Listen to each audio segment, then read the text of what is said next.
You're listening to the Empowered Divorce Podcast, where you practice being the chooser in your life again, one day at a time. Thanks for joining me.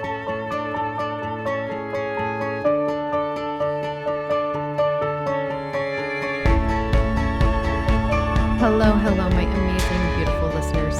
How is everyone doing this week? And how have you been doing with noticing your triggers this month, especially? If you haven't listened to last week's episode, might be a good one to start with, because today piggybacks off of that one a little. I want to talk about safety today, cultivating this internal sense of safety and how self-love can grow when we cultivate that safety within. Because many of you listeners, I was going to say all, but don't want to use absolutes, but many of you have come to this podcast because the divorce from betrayal and abuse is a different kind of divorce. You were in an unsafe relationship. You're in a relationship where the reality of what was really happening, the truth of what was really happening wasn't conveyed to you until maybe parts of it were, or you discovered some parts. And gosh, for many of you, you still don't have a lot of those pieces, the truth to what was really happening in your relationship, messing with your sense of reality. And so you've been carrying and are carrying a lot of unsafe relational pieces in your body because the relationship itself was unsafe. So after this kind of experience, we can find ourself, our nervous system seeking for safety from the other person, from the relationship. And the way that our nervous system can do that post-divorce can really be nuanced. Even anger, justice seeking is a way of finding that sense of safety. But I want to say this really gently. Getting more truth can absolutely matter, but truth by itself does not automatically create safety in our nervous system. Safety in our body is something that we build within ourselves. That internal safety is often what helps us validate what is and isn't true about the relationship. Even if you never had full disclosure, this is how we can get closure. Doesn't mean without figuring out and finding out every last detail to feel that sense of safety and truth within. When your nervous system is still seeking safety from the outside in, it absolutely makes sense why you can start feeling and getting that sense that nothing in the world is safe, which is why you're having a different kind of divorce and what people can't just move on or get over it. So hearing that advice, you're telling yourself that, get over it, move on. Why can't I just move on? The rupture happened in a way that often left your body bracing before your mind even had language for what was happening. So you're living inside a story you didn't have facts for yet. For some of you, decades living that way. So the journey back to self, the journey back to safety with self, it takes compassion for yourself, gentleness, kindness, especially towards the parts of you that are getting a lot of slack from you right now. And with Valentine's Day triggers, anniversary triggers, maybe the ex just got married trigger, whatever that is for you right now, your body can scream unsafe, unsafe.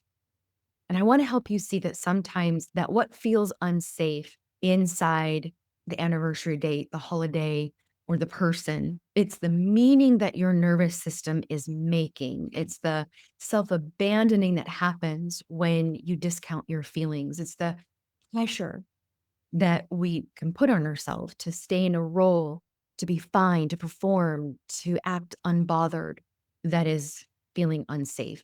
Now, I want to be clear because something actually isn't safe. So I'm not saying that you need to feel safe with abusers or put yourself back into unsafe situations. If your safety is at risk, if your nervous system is screaming because there is a real danger present day, stay away, period.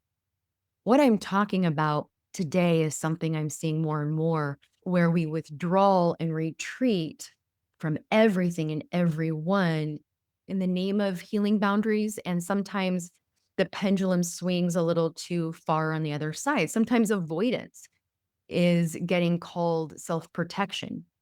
And sometimes retreat is exactly what we all needed early in healing. But long term, if everything becomes unsafe, you lose your ability to live, to function, to choose.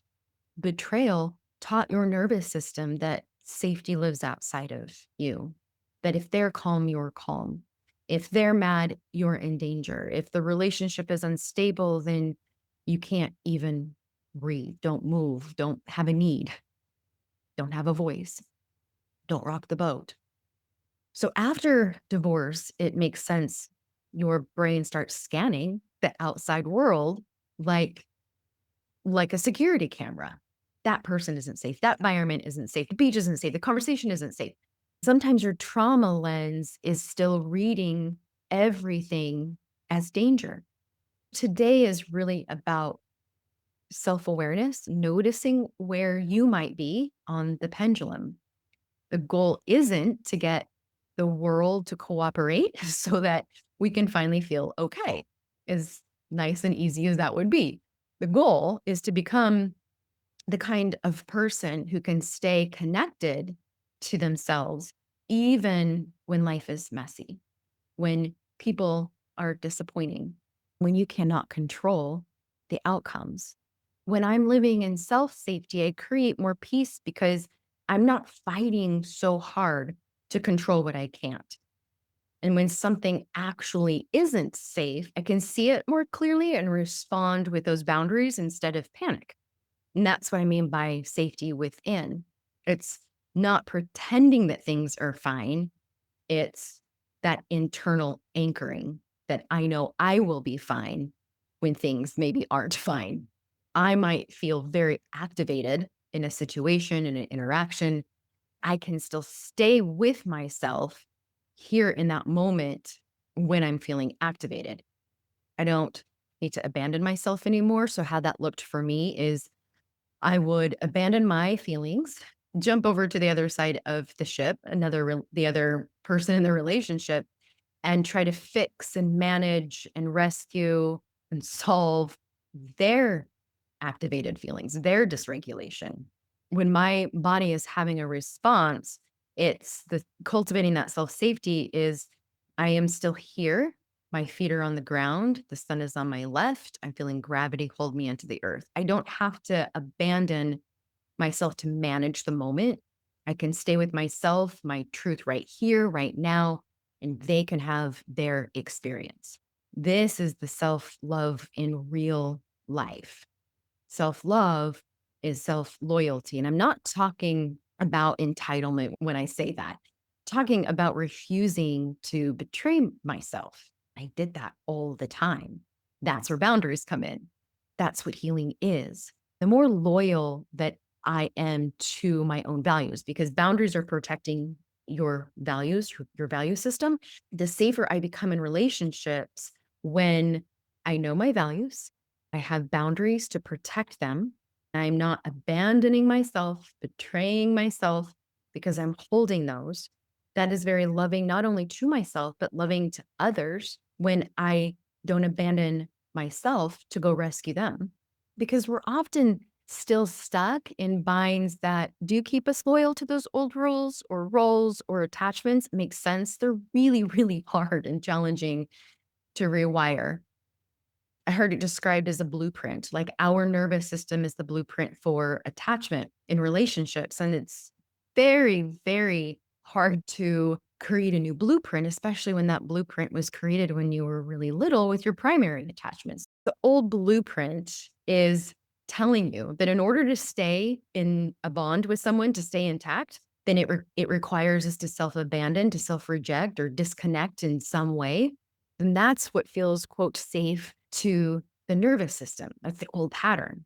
That old pattern is not communicating, not having a voice, not making a request or communicating a boundary, performing, pretending, rescuing, fixing, and solving. So when we're in self abandoning, self rejecting, silencing, not having needs, all of that, it's going to feel unsafe. For example, when you keep going to that family dinner, believing that you have to, or people will see you as the difficult one, then that's what feels unsafe. Is if I have a boundary, if I say no, that's unsafe.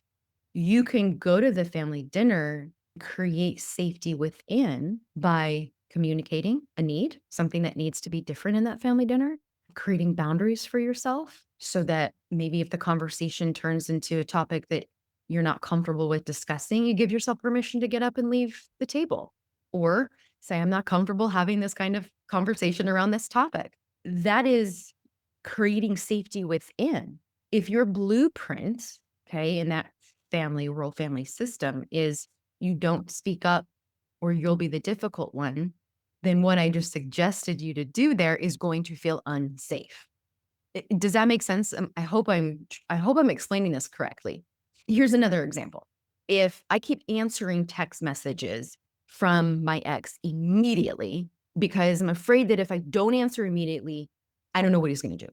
The self-loyalty move here might be giving myself permission to respond from a more grounded place rather than immediately from a dysregulated place. If that means I wait 24 hours, then I wait because the boundary with myself can create safety inside my body instead of swinging to the extreme, which is he needs to stop. I'm now blaming him. He needs to stop texting me. He just needs to knock it off. There's my control. Okay. So I feel unsafe because I think I need to respond immediately. Because I feel like I need to respond immediately, it feels unsafe to respond to text. So I'm going to go to the extreme other side of the pendulum and either blame him, get mad at him, try to control him and tell him he can't text me. Or I go to the other side of the pendulum. I never text him again. Just absolutely, nope, never going to text again. Neither one of those responses from me is rooted in a sense of self safety because his messages, the demand to respond immediately, isn't actually what's unsafe. It's my response to it. It's me believing that I have to do what he says, right? So he can send a bajillion messages and demand that I respond immediately. When I cultivate safety within, I'm no longer giving power to that text message to my ex because I'm giving myself permission to respond or not respond at all from a more grounded place and allow myself 24 hours. It's legally safe and I'm more aligned with myself. That's creating and cultivating safety within. If slowing down or setting boundaries or making a request from your family around family dinner escalates behavior, then that's data. That's when we take our safety serious and we get support. Trying to buy safety by staying small, fast, compliant is not love. That is loyalty to the old survival role. This inside safety that I'm talking about is so hard when betrayal is also part of our story. That attachment injury is very real. It didn't just hurt your heart, it trained your body to outsource regulation or turn inward with blame. With the text message, the immediate response or the language, I learned to track every word, every move, every insinuation to survive. Watch for the tone, the facial expression, the unpredictability. My body became a professional threat detector. And because blaming ourselves gives us the illusion of control, then if we can figure out what's wrong with us, then maybe we can prevent it next time. So we end up scanning outside for danger and scanning inside for defects. When we cultivate safety within, it reverses both of those patterns. I want to walk you through 4 parts of safety within. Number 1 is internal permission. When you stop arguing with your own experience and you don't gaslight yourself anymore, the I shouldn't feel this way type of thinking, or I should have known better. When you give yourself permission to feel, permission to make sense of the insensible, it lowers the activation because your nervous system calms down when it's understood. If we're waiting for other people to understand us, When that doesn't happen, it leaves us feeling less understood. The activation stays high. This is why self validation is such a key element of cultivating self trust, self love, all the self things, all the healthy, good self things. When we give ourselves that internal permission to slow down and feel what we feel and validate why we might be feeling this way right now, it can lower that activation. Because what I see happen sometimes here, I'll expand just a little bit on it. When you're seeking someone else to understand you in order to feel safe, then sometimes they don't. In fact, sometimes they do misunderstand you, or sometimes they twist it. Sometimes they share it with other people. So they're not a great vault. And if we're needing them to understand us to feel safe, then we're going to get dysregulated and activated and maybe act in ways that put us in these unsafe situations. Then that just reinforces the belief, see, I'm not safe. See, I'm not safe. Safety within helps us hold this truth that people can misunderstand me and I can still stay connected to myself. I don't have to beg for understanding to be okay. That's where that internal permission comes in. Number two is internal protection. And this is the part that I think a lot of us skipped in the marriage. Real protection means I can say no, I can pause, I can leave, I can choose not to engage, I can stop explaining, fixing, rescuing. Now, safety within isn't this I can handle anything place. My gosh, I was functioning from that right there. I can fix it, I can handle it, I can rescue. Safety within, I will protect myself when something is not okay. I know I can say no. I know that I can pause the conversation. I know I can leave. I know I can make a request. I can hold a boundary. This is all knowing your Bill of Rights, which is the foundation of boundary setting. Boundaries are how you keep yourself safe, how you keep what you value in life and in the way that you live your life. Boundaries protect that. Internal protection. Number three, internal soothing. This is your ability to bring your body down the ladder without someone else needing to change first. Not forcing yourself into calm, because I think that sometimes goes into denying or avoiding. It's more like telling yourself, I'm going to be with you while this moves through. And so I place my hand on my heart, I hold myself, my breath, and the pain, the hurt. I don't dismiss my hurt or tell myself that I'm overreacting. I don't blame myself. I'm just being with it. This is all self-soothing, softening the jaw, lengthening that exhale a little bit longer, orienting to the where self, to your room, noticing colors, feeling your feet on the ground. Those simple cues that tell your lower part of the brain, we're here right now. That hurt, I am sad. It's sad that they couldn't show up regulated. It's hard that they weren't willing to self-regulate, and where I might have wanted to be understood, seen by that other person in that moment, but that other person isn't showing up safe. So I move to an internal soothing. It's sad that this person can't be a part of the co regulation soothing. I move into the safety within and work on the internal soothing. And then number four is internal choice. And this is what happens when my body is flaring up. It's triggered. I still get to choose how I move through that moment. Doesn't mean perfectly, it doesn't mean calmly, it just means intentionally. So kid exchanges. This is something that was extremely triggering, flared my body up, felt very unsafe. Kid exchanges. Even when nothing objectively unsafe is happening, pull up, your body already knows the routine, your shoulders tighten, your stomach drops, your chest feels buzzy, your jaw locks, your brain's like, nope, not safe. Now, yes, sometimes it really is unsafe.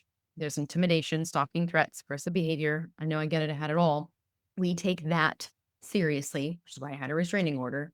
But a lot of the time, what's happening is this isn't necessarily that kind of dangerous. It's just loaded, right? Just emotionally loaded. It's very uncomfortable. Your body is remembering what all of this used to cost you. Because when you've lived in that chronic relational threat, your nervous system has gotten really good at that scanning, right? It had to. Your body and trauma collapses time. So your body doesn't always register that was then, this is now. Your body registers this feeling showed up before danger happens. So danger must be happening now. That's why you can be safe in your home, safe in your car, safe in the Target grocery store, and your body still feels like something bad is about to happen. That's not just you being dramatic. Your body is being loyal to the training that you got in that relationship. Internal choice looks like holding those two things at once. I am scared and I know what I need. It's me not handing the steering wheel to panic and shame or that old attachment reflex that says, manage him so that you can be safe, control him so that you can be safe, or make a U-turn and drive away and take the kids and never see him again, which I know a lot of you are like, yes, that's what I want. But all right, I digress. What it looks like at those kid exchanges when it feels unsafe, but it's actually activating, it's deciding ahead of time what the goal is. Get kids, stay steady, leave. Not connection, not trying to get closure, not having a conversation, not a moment where we're getting him to fully understand all of his consequences or impacting the hell out of me. Right? So you got to be very clear and in choice of how we're showing up to that particular situation where the system is going unsafe, unsafe, run away, or never go there. Stepping into the choice is creating that inner sense of safety. I choose the anchor before I even get in the car, before I even get out of the car, or I choose not to even get out of the car. I keep my feet on the floorboard, my hand on my belly. I slowly exhale. I'm here. This is now. Personally, I kept it boring on purpose. Simple hello, no explaining, no defending, no reacting to the bait that kept coming, tries to pull me in.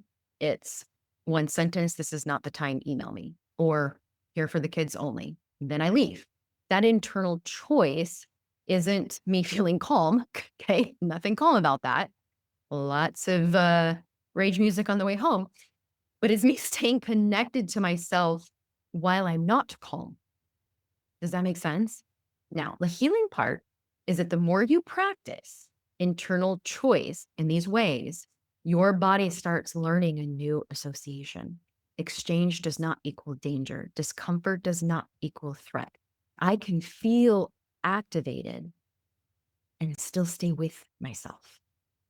Now, I'm not giving power to the kid exchange with the activation feeling so uncomfortable and my nervous system registering that as unsafe and then figuring out all these extreme ways to control that or avoid it like the freaking plague.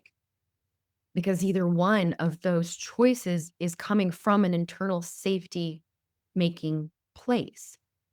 I want to say this clearly because I never want anyone to take what I'm saying and use it to gaslight themselves.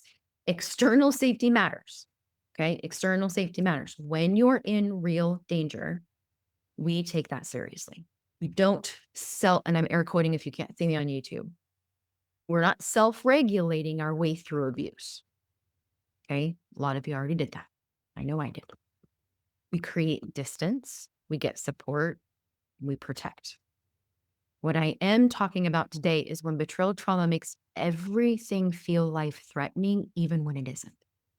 Because if everything and everyone feels dangerous, you can't live. You're just bracing and armoring your way through life. We're looking at two things at the same time. It's the environment. Is this environment actually safe enough? And can I stay connected to myself even when I'm uncomfortable, anxious, activated in it? This makes me real. This makes me human. This ability to trust myself to navigate through that. When your ex texts and you feel that familiar jolt, your brain wants to fix it now. Reply fast, or smooth it over, keep them calm, or block. Just block, block, block, block. And I'll see a lot of clients will block and then unblock, block and then unblock. Now we're doing the push-pull. Not only is it giving a message that you don't really want to be giving your ex, that experience right there is actually unsafe and not creating an internal sense of safety. Because your body believes his mood equals your safety, or controlling that is equaling the safety. Internal choice might look like you notice the jolt when you see the message. Okay, I'm not replying from this place. My body just had a jolt. It just had a response. Of course it did. Of course it did. I'm still recovering from trauma. Whew, there it is. I'm going to give myself permission to wait and give myself at least, maybe you want to do the 24 hours. That's where I was for a while. I brought myself down to 12 and then to 6, whatever I needed, right? Whatever my system needed to regulate. It lessened the more internal safety I created, giving yourself permission not to punish, not to play games, because I'm allowed to respond from a grounded place. If you're thinking, well, it'll just blow up. I know. I know. That's why this is a practice. If slowing down escalates them, that's not you doing it wrong. That's information. If that escalation happens, that's data about who you're dealing with. Then it might change the boundaries that you need, and you might need third party involved at some point with those boundaries, which, like I've mentioned, I've had to do. Or you're at the family dinner and your body dreads it, can feel unsafe. But the question is why? Is it unsafe because people are actually cruel, minimizing, manipulative, controlling? Or does it feel unsafe because you're going in without self boundaries? You're about to perform a role that costs you, being the peacemaker by staying silent or talking about things that you don't want to talk about, feeling forced to answer questions you want to answer questions about. Like, what is really going on? The self awareness is, have I communicated what I need? Do I have a plan for how I care for myself while I'm here? Am I going out of love or duty or fear of being judged? So, this choice, internal choice, and internal safety is deciding ahead of time what you are and are not willing to talk about. Maybe letting the person in the family or your family know that. I don't like explaining my divorce, feeling like I'm on trial. You know what? I'm going to keep the conversation just on the kids, not my divorce. Giving yourself permission to take breaks during the dinner, whatever that looks like, step into choice. When you do, you will feel more and more of that sense of safety with self and love with self. And I know some of you are waiting to feel confident enough to do this, or healed enough, calm enough, whatever that is. I get it. Your body's been through so much. Healing gets real. Healing gets really real when you stop making these triggers mean that you're broken. A trigger is proof your body remembers, not proof that you can't handle life. If you're walking into Target and you see a couple holding hands, your chest sinks. You walk through the Valentine aisle, you see all the love stuff, and your brain's like, I hate this. I'm broken. I'm never going to be okay. See, Target's dangerous. The store's dangerous. The store isn't dangerous. You're experiencing grief. That's memory. That's your nervous system associating love with loss. Self safety is noticing the drop in the chest or in the stomach and saying, okay, I know what this is. This is grief. This is the story that my body learned, and I am here and I am with me, and I am not going to leave myself. I'll end with this. The world isn't always safe, but you can become a safe place for you. Internal safety is not Zen. It's not staying in this place of Zen and never feeling triggered or activated. It's believing that you can handle the activation, that you can be with it, that it can be something that your body is experiencing. But we're not going to make the meaning into something about you, as in something's wrong with you. You're not enough. You're not healed enough. As always, getting support to help you cultivate this is key. I don't think anyone can do this on their own. Don't think we're supposed to. I know sometimes I used to think that I'm I'm supposed to. I'm supposed to figure this all out myself. I should be able to figure this all out myself. Don't think we're made that way. I think we need people that actually are safe to help our system co-regulate to safety, which is why having support matters so much. Any healing professional will say this, right? The foundation is always like support, support, because we know this about our physiological and psychological makeup. We need that support. I also know that sometimes we can be doing all of these things, and some of you are like, "Oh my gosh, Amy, I've done all the things. Everything you said, I have practiced and I practiced, and I'm still feeling I know all the things, Amy." And that right there is usually an indicator that it's time to do the somatic work. It's time to do the body work. That yes, you have done probably an immense amount of cognitive work, all the psychoeducation work. Probably listened to all the podcasts, read all the books, talk therapy out the wazoo. It's probably time to do the body work because you cannot think your way into safety if your body is still living in that old threat. So, somatic work is how I stopped treating my triggers like a prophecy and started treating it like information.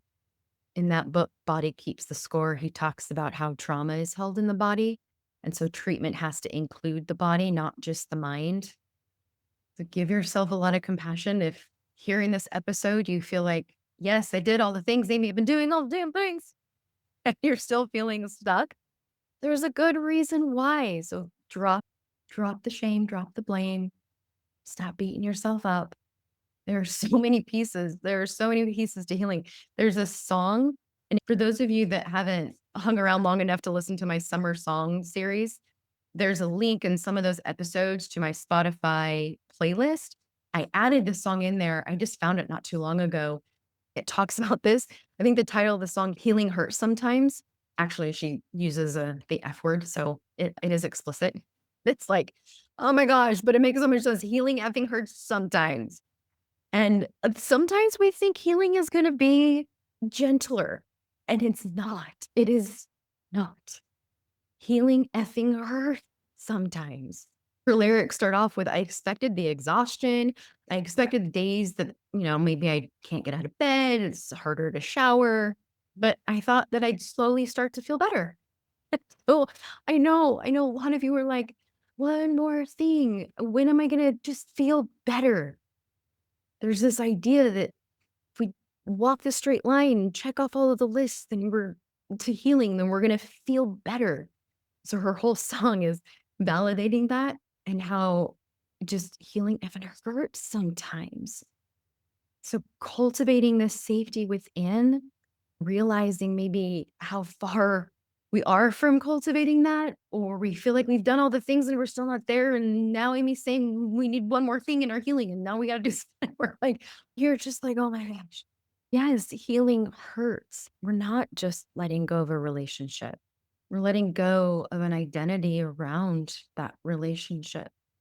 We're letting go of a nervous system pattern, letting go of a version of ourself that had to survive. And that's why this work matters. Not so that you never get triggered again, but so that you stop abandoning yourself when you do. The work that you are doing does lead somewhere. It leads you to becoming your own safe place, that we can seek safer things in a world where a lot of it is unsafe. Keep choosing the next right thing for you.